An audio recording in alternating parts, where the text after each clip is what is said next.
দাদুর তখন শরীরটা খুব একটা ভালো যাচ্ছিল না। তবুও পূর্ণিমার রাতে তিনি বাজারে গেলেন। রাত তখন প্রায় ৮টা। চারপাশে সাদা চাঁদের আলো। বাজারে গিয়ে বন্ধুদের সঙ্গে আড্ডা জমে উঠল দাদুর। বাজার প্রায় বন্ধ হয়ে যাচ্ছে, তবুও বাড়িতে ফিরলেন না দাদু। ১২টার পরে তিনি কিনলেন বড় বড় চিংড়ি মাছ। ফেরার পথটা ছিল পুরনো ঝোপঝাড়ে ভরা। রাত তখন প্রায় ২টা। চারপাশ নিস্তব্ধ। হঠাৎ পেছনে হাঁটার শব্দ পেলেন দাদু। তাকিয়ে দেখেন ধোঁয়ার মতো এক ছায়া। চোখ নেই। ভয়ঙ্কর এক আওয়াজে ছায়াটা বলল, ওই মাছগুলা আমাকে দিয়ে দাও। দাদু ধোঁয়া উড়াতে উড়াতে বিড়ি ধরালেন। সেই ছায়াটা আবার বলল, মাছগুলো আমাকে দিয়ে দে।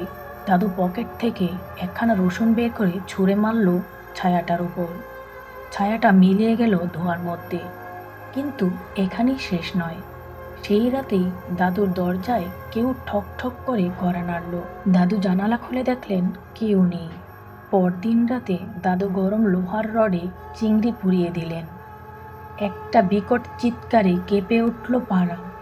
তারপর থেকে দাদুর শরীর খারাপ হতে শুরু করলো। যেন সেই চিংড়ি ভূতের বদলা শেষ হয়নি এখনো। তো বন্ধুরা, কেমন লাগলো আমাদের আজকের গল্পটি? অবশ্যই কমেন্ট বক্সে কমেন্ট করে জানাবেন। ভিডিওটি ভালো লাগলে লাইক, কমেন্ট ও শেয়ার করবেন।